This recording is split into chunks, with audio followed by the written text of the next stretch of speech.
Hey everyone, it's Will, Gamer Dad, with another video for you. So in today's video, we're going to do a 5-star review of AS Yukino, and of course I'll do a little bit of gameplay and let you know what I think about her.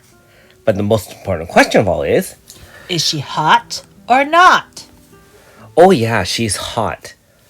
Yeah, I wanna build a snowman. Anyways, she is our newest Pierce Zone setter, and she can do it two ways, although one is a little bit conditional. So of course our VC does deploy Flash Dance as well as MP Recovery, and note that she actually has a normal attack shield that is changing depending on the number of Pierce attacks. You can actually recover it at 15 Pierce attacks, and note that she does have end of turn heal for both HP and MP determined by the number of Pierce attacks up to 2550 MP. And of course I do have some specialized time-twisted maze gear on her. Now in terms of her moveset, she does have a couple of new AS moves. So the Tenin Hyodan is the preemptive type resist shield up 50, max HP 1500 for 5 turns, speed minus 100% on all enemies. So I'm assuming that actually takes it to 0 speed. Can't confirm that, of course.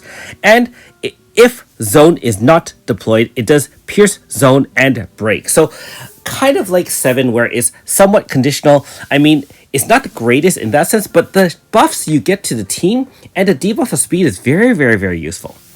Now her spam move, not high DPS, although very high in support. Water Pierce AoE XL. Pierce resistance down, type resistance down up to 50-50 at 3 stacks. And in any zone other than Flash, power and speed up 50% to all party members, maximum stack times 3 and awakened zone. So she can lock in her own zone or someone else's zone, and it can essentially stack up to 100% power and speed, max buff for your team. Her other 4-star move that I could still use is the Ice Blast Meteor, which is a Water Pierce AoE, bow boost, crit damage boost. She also has some other defensive moves at 4-star. However, I don't really think you'll be using them since she already has a type shield.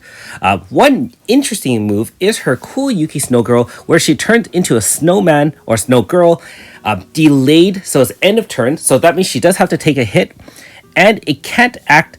It is immune to all buffs and debuffs and so on and so forth. And if it still survives, it'll do an AoE large at the end of turn and stack snow flurries, which increases the int or magic attack on subsequent turns. But again, it attacks at the end of turn, so you can either use it as a cheese move to avoid attacks, or you can use it to do significant damage to the enemies if you can keep that in play.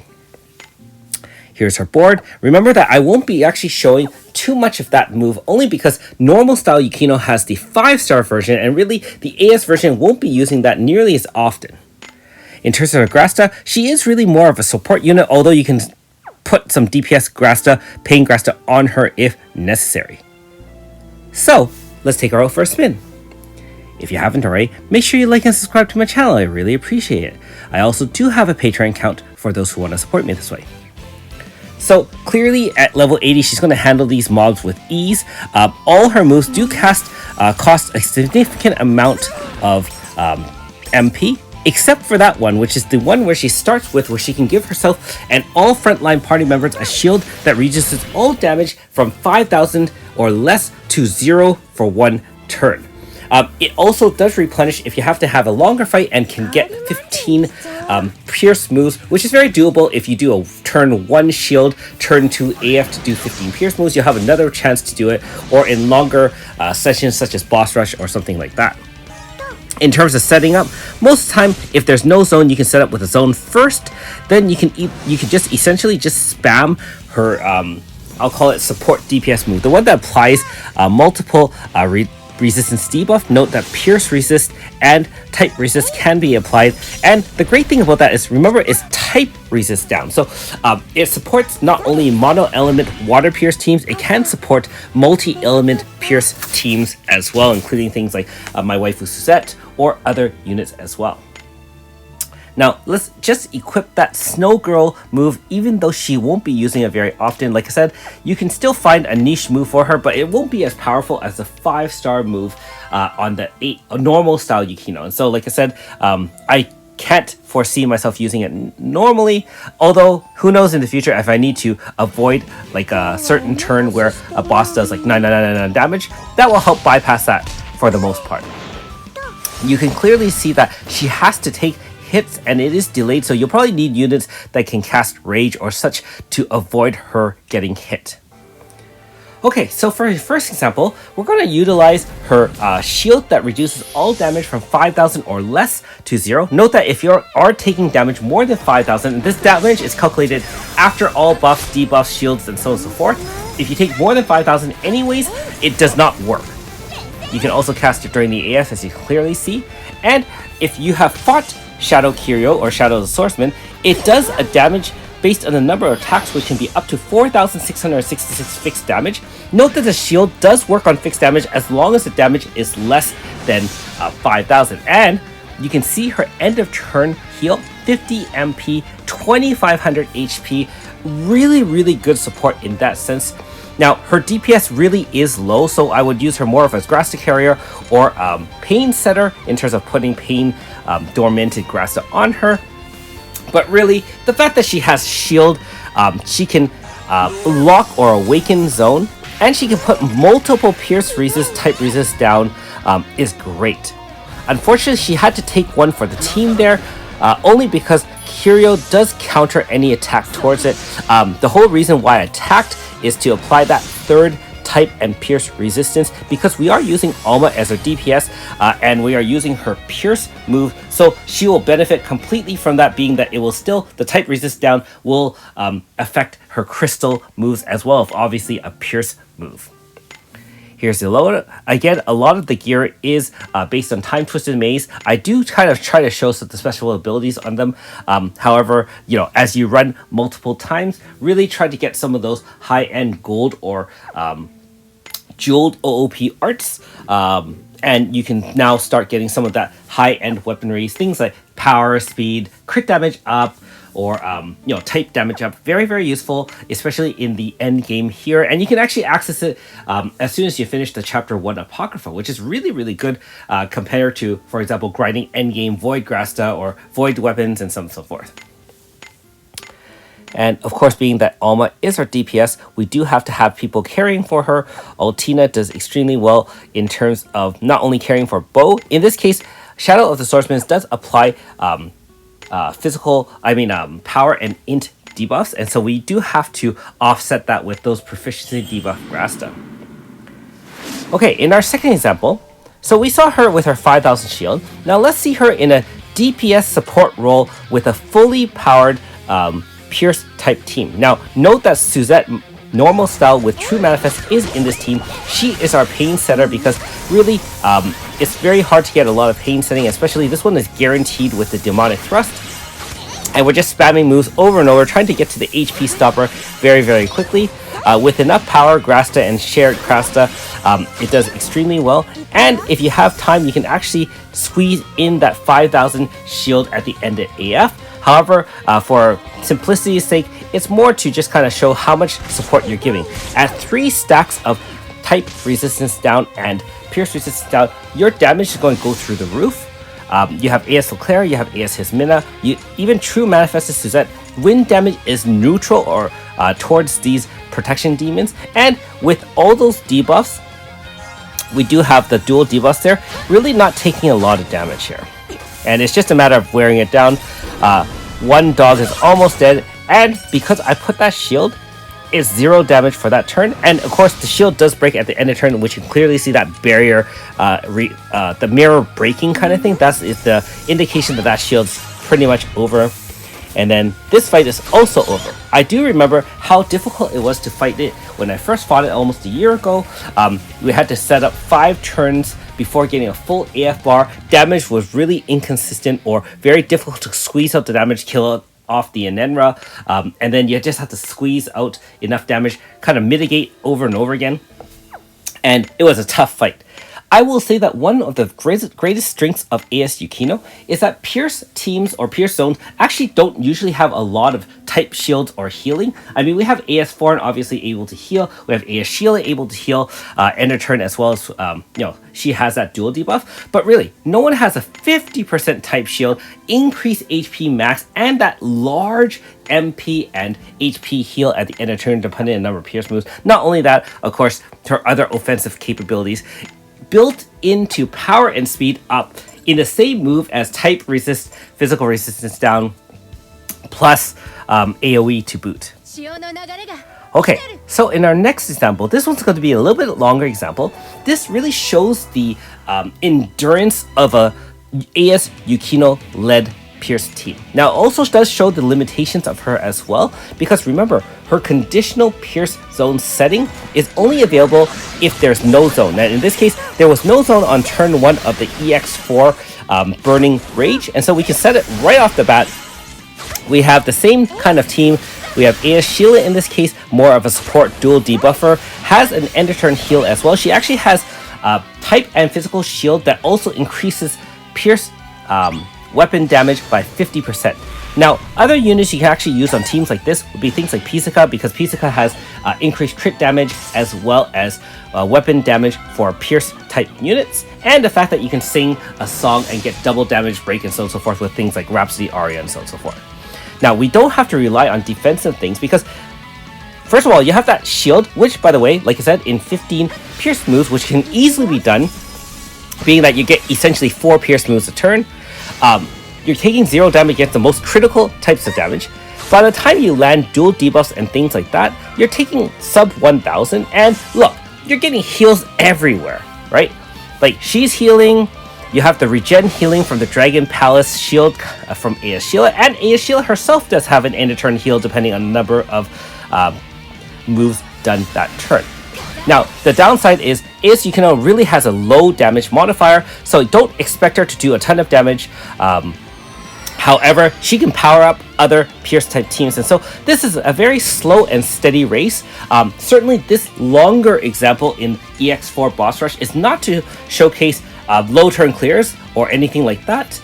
It's really to show the endurance of it, and so I hope you guys can enjoy this part of the video instead of hopefully not being too bored in oh wow, it's like 16 turns or something like that. Now, if you're wondering, the threshold for completing this within all the conditions in one go is less than 20 turns, no deaths, and only 4 units. So we don't have any Grasta holders. In this case, we don't have any bow holders either. So it's not like Yukino has to hold Grasta for anyone. She can just support herself or so on and so forth. Otherwise, note that in these fights, the one reason this EX4 was difficult is because each stage, other than the first one, re-establishes Fire Zone over and over again. And keep in mind that unless you have tons of Alter units and stuff like that, especially with Alter Dewey, your Awakened zone will fade in 2 turns and the zone will disappear. And if the boss overwrites your zone, being that you can put Pierce Zone, you can get overwritten and it becomes Fire again, then she can't use her move to overwrite the existing zone. So I am using Pierce Zone Grasta carried by AS Sheila to re-establish zone. That's really sucky in a way, but again, look at the way we can have the longer fights. She has 50 MP, not to mention obviously full MP, full HP, increased max HP, so we don't take as much lethal damage. You're always going to have enough MP to last any length of time of fights, unless you're burning like 70, 80 MP a turn. And keep in mind that I'll show you the Grasta loadout later. I believe that Suzette actually has MP consumption Grasta ore, which is the Rose with Thorns, and we're still not running out of Grasta MP. So this is great times. The yellow bar on the HP indicates the max HP increased by 1500, and yeah, this is great stuff. So, a little bit slower. Stolen Steady wins the race, and I know that some of you have commented in the past that some of my shorter videos where it's a 1 or 2 turn AF, the AF piano, that is pressing all the different moves in different orders because you have to land everything within a certain time frame and kind of make sure that things are here and there. Those are pretty complicated. This is very simple AF for the most part, you're just spamming your spam moves, and just make sure you squeeze in either one support move or the zone setting move or occasionally the shield. Don't forget that you do have one support move on AS Sheila as well, because that one gives the dual shielding plus regen plus weapon damage up for pierce units. Most of you have done this fight before, so like I said, it's the more familiar you are with the fight, obviously it'll be a lot easier, but I would say this is the most relaxing time I've had doing this particular EX4 in a very, very long time. Like, I've attempted this a number of times in trying to create other videos. Obviously, my first time when I fought it, it was a gong show. Like, if you go back to that first video, man, oh man, I escaped with the skin of my teeth. Multiple people near death. Healing was at a minimum. I mean, you know, the older units just didn't have the flexibility of the newer units. One of the things about newer units that I'm sure you'll all find is that the units are almost all in one. They have heal, they have debuffing, they have DPS, and they have shields. And I mean, instead of having two units doing two different things, you now have a unit that can heal and attack, so you actually lessen the heal burden or lessen the requirements to have multiple support units in your team. I mean, if we really wanted to, I bet you we can run this fight without having AS Sheila. I'm sure the power debuff 30% from Suzette normal style might be enough to actually survive, or you can sub in, like I said, a pizza cut to even increase your damage further and shorten the clear. But like I said, this example is really like to show how low stress you can be, mitigating damage, and obviously increasing damage for your team as well. Now, one unique thing about this fight is that if you use your zone setter as slowest, note that the boss is overwritten my Pierce zone with Fire Zone, but because Sheila AS is the slowest on the team, once I hit the HP stopper at 50%, Suzaku reestablished Fire Zone, and then Sheila being the slowest reestablished Pierce Zone for us too. So really not a problem as well. And normally at this stage, Suzaku can kick you back a couple of units and start wrecking you really, really badly. But in this case, I just shredded it because so much DPS, so much support. Remember, power and speed plus 100%. I don't even have to preemptively slow down the enemy by 100%. And if I needed to, I have a move in-house that can do it without VC and back and forth. There is no playing around with VC. Everything's in front and can be accessed at any time. Never have to worry about running out of MP. Look, we're almost full MP at all times. The only downside to this fight is that there's lots of HP stoppers. Here, I'm just setting up all the pierce resistance down, type resistance down with 3 stacks of Yukino's spam move, and really just setting up everyone else and making sure we have everything in play, all shields up. We even cast the the igloo shield that gives us the 5,000 fixed damage or less shielding. And I'll also show you one interesting mechanic I can see here. In this particular fight, the end of turn occurred, and I still got damage from the background, which you can see is about 1,000 or 2,000 damage. That is not part of his move. So when you hit an HP stopper, normally Yukino's shield will hold up before the end of turn. However, in this case, it was actually literally the start of the next turn, and so the environmental damage was there. However, we got heals from both Yukino AS as well as Sheila, not to mention Sheila's regen from her move. And so we actually, another great thing about AS Yukino, you can now always run your HP max Grasta that is shared, and you're going to have max HP almost at all times. And so you just blast away, maximize that damage, and yeah, win the game. This was extremely fun to record, and one interesting thing is I also forgot to put Grasta on Yukino AS in this particular example. And so she could probably do a little bit more to help the team along, but really, in this case, pure support, and we just won the game. So in conclusion, AS Yukino is a great pierce and water support. She can be used to help tank a hit. And so in that case, she can actually be fit on many, many teams, just like kind of the prize of the world. It's a little bit conditional, but in a Pierce team is really where she shines the most. Anyways, thanks for watching. We'll see you next time.